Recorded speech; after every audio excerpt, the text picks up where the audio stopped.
Hey guys, and welcome back to Mad About Skin. In today's video, we are talking the worst skincare I've ever bought. Now, you know me guys, I like to be positive on this channel. I always talk about the favourite brands, the ones that I love, the products that have worked for my skin type. But sometimes we have to learn from our mistakes, and so I thought I'd take a look at the worst skincare that I've purchased over the past year. These are the products which hopefully by me sharing my experience will help you guys save some coin and maybe make you think twice before reaching for these. Of course, it's always wise to remember that different products work for different skin types differently, so always bear that in mind. But honestly, these are the products that I definitely think are worth thinking about twice before splashing the cash and spending your hard-earned coin on them. So sit back, relax, and let's talk the worst skincare I've bought this year. Now, before we get into it, and trust me, I am going to have to cut the waffle and delve straight in because I've got an awful lot to get through. I do always like to bring things back to the positive, so if you want to see some of my favourite skincare that I bought this year, the very best of the skincare discoveries from 2021, I'll link a playlist up there. Check some of those videos out because it's got the very best products for each step of your routine. But, shall we start? Shall we just start with this product?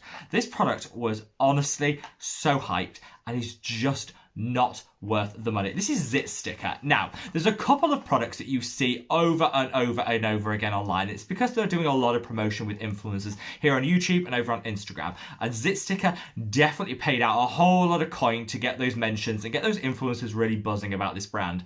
They never actually reached out to me. It's no hard feelings because actually I wanted to try these products. As someone that has super oily, blemish prone skin, I was really interested to see how these work. It's supposed to have micro dart technology that almost like injects the active ingredient into the skin, gets rid of that pimple quicker, and you wake up with the pimple, the zit disappeared like that. Honestly, I'm all about that, and so I tried this. And in here, you get the little cleansing cloth, and then you get the micro dart patch that you pop on. In theory, they should work. I like the micro dart technology. I like the ingredients, which is very salicylic acid based. I tried them. The little cleansing cloth that you wipe on first smells a bit like Clearasil. Do you remember the old Clearasil wipes? Very alcohol heavy, which put me off to start with, but cleanse the area, then you pop the micro dart on. I tried these, I used the whole pack, and then I bought another one. These are the killer, which I think are the next strength up, and honestly, they did nothing. Every day after I used one of these, the zit was more inflamed, it was more red, it was more noticeable, it was just everything I didn't want. And each one of these patches, I worked out, costs £2.10. That's actually quite a lot of money for what is basically just a hydrocolloid dressing. Definitely not worth it. And I found, do you know what, just using a salicylic acid, or even better, a sulfur paste on the area, you wake up with visibly less redness in the zit, and honestly it's like a fraction of the cost of this. If you want to know kind of like how sulfur works, because I said that's the best dupe for this junk, I'll leave a link to a short video I did up there kind of explaining it. Sulfur, yes. Zit Stika, no. And all I hope is that those influencers that have been saying, oh my god, game-changingly brilliant, I hope they were paid a whole lot of coin to say that, because honestly I just can't see this working for anyone. But share your experience if you want to read me to filth. Share your experiences below if you do disagree with that. Similar vein, heavily promoted, everyone loved it, couldn't wait to try it. Function of Beauty. This is the moisturiser because I actually tossed out the cleanser and the serum because it was just all leaked everywhere and did nothing. Function of Beauty was supposed to be able to customise. So you fill in this little questionnaire online and you say, oh, my skin type is this is what I want in my product, this is what I don't want, and all that good stuff. And then they send you their products. They do a cute little naming. This says Function of Rob, which actually doesn't actually make any sense. That's grammatically, it doesn't make any sense, but it kind of has your name on it and people love that. And everybody went mad for this and said it was amazing, game-changing, customised skincare. Now, I quite like customised skincare. I think Curology are really great. Dermatica do a really great like prescription strength alternatives without having to go to your dermatologist. Love all of that. This, maybe I was missing something, but the cleanser was, honestly, the cleanser was the worst of the three. Leaked all over. It didn't really cleanse the skin. Like, you had to really use a couple of layers of it to really get off the dirt and the debris from the day. So not a very effective gel cleanser. The serum, I noticed no difference, but the formulation was okay. And then this moisturiser. So this is for the oily skin, and I used like barely a fraction. It broke me out. It felt really heavy on the skin for an oily skin moisturiser, so I don't think the customization really works that well. Again, I'm open. I bought this with my own money, and I'm open to you guys challenging if you think, like, do you love Function of Beauty? Do you think it's the best thing ever? Maybe I'm just out of the loop, or it didn't work for me, because so many influencers say game-changing and work with them time and time again.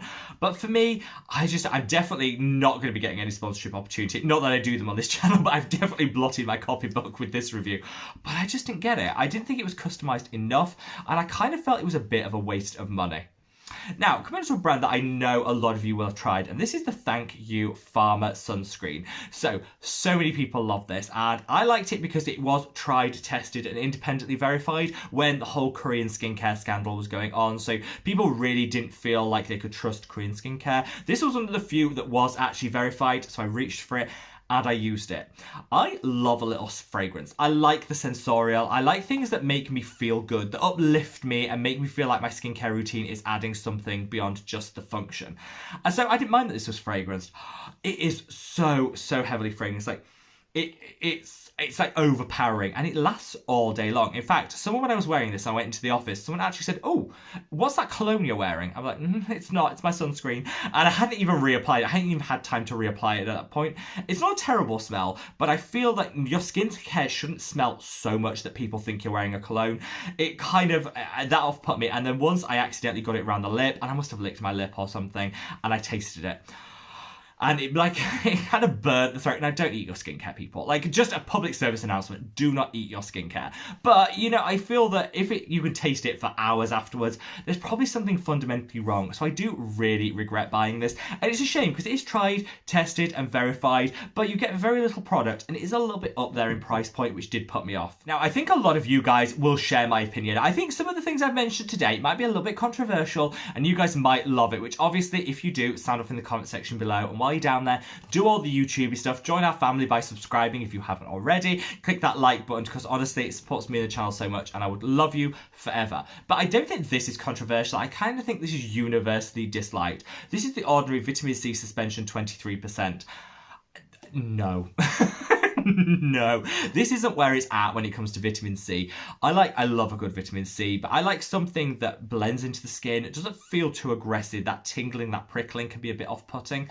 This, it balls, it pills, it peels. It doesn't sink in. It tingles like so bad, and it kind of gives you like that dimethicone slip to it. This is the one actually in hyaluronic acid rather than one that's actually in a silicone base, but it still feels really tacky on the skin, and I actually found it broke me out. Now, that might be unique to my skin type. I'm super reactive in terms of my acne, but it just did nothing, and I couldn't put products on top of it. Now, I know so many of you guys have said there's just better vitamin C's. This was great when it was the only option on the market, but there's so many great vitamin C's, and I would totally recommend the C Glow Serum by Geek and Gorgeous, which is my holy grail, and I'll link below, as I will, some great dupes for all the things I talk about today.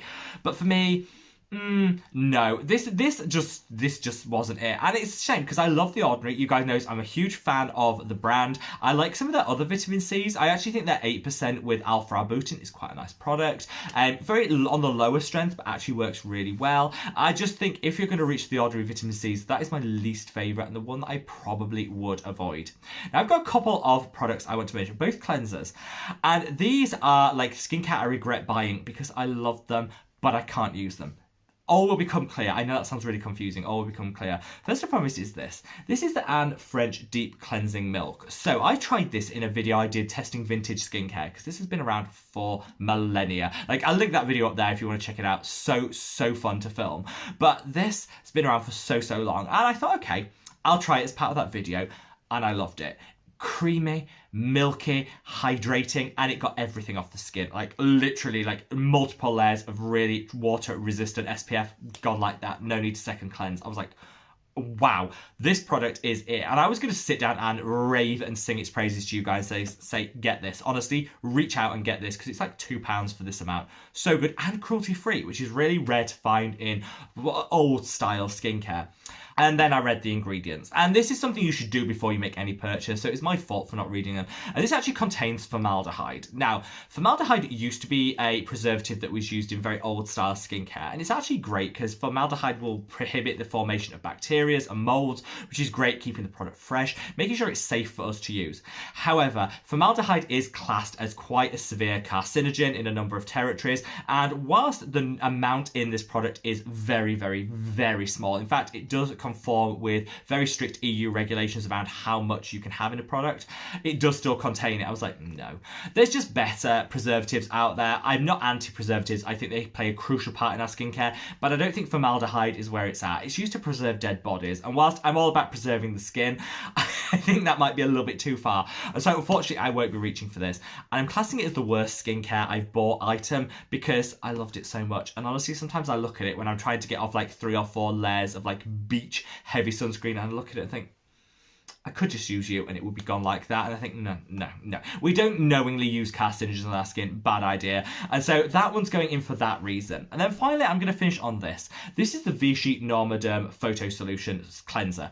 Love a good cleanser. Love a good acne gel wash. This, adored. For the same reason that Anne French kind of is in here. One of you guys pointed me out, and honestly, I'm always open to discussion, and I always love it when you guys will give me feedback and stuff and said, actually, did you realize Vichy not entirely cruelty-free? I did some more research because it's something that matters to me, and that's absolutely the case. They're not entirely cruelty-free, and also they, whilst they're looking to go cruelty-free, unlike brands such as Bioderma that have said by the end of this year they will be, they haven't given a concrete date for that, and so it's not a brand I will reach for again. It's also got peppermint extract in here, which I think can be a little bit irritating for a lot of people's skin, which is why I don't recommend it. But honestly, I use this, literally one of the best acne gel washes I've ever used, and it pains me because I want to reach for it. I do want to reach for it, and I'm going to gift it away to somebody because I don't believe in waste, but this was really good on the skin. It felt amazing on my acne oily prone skin, balanced everything out, was great. I just think for the cruelty free with no end date, that's a big no for me.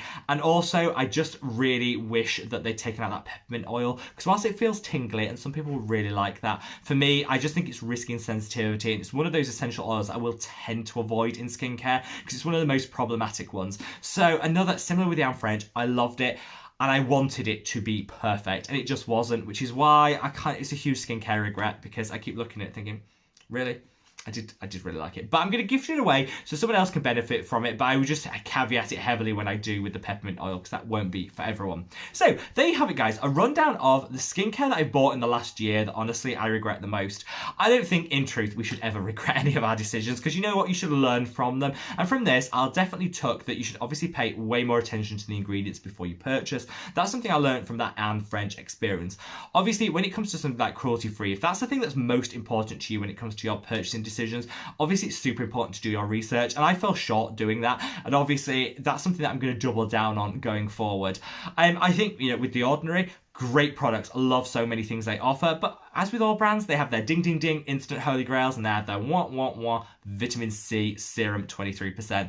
Just didn't work for me. Share your fit. I want to know in the comment section, what is your biggest regret skincare wise in the past year? Sound off in the comment section below. Wherever you are in the world, guys, stay safe, stay well, and love your skin. Take care. Bye.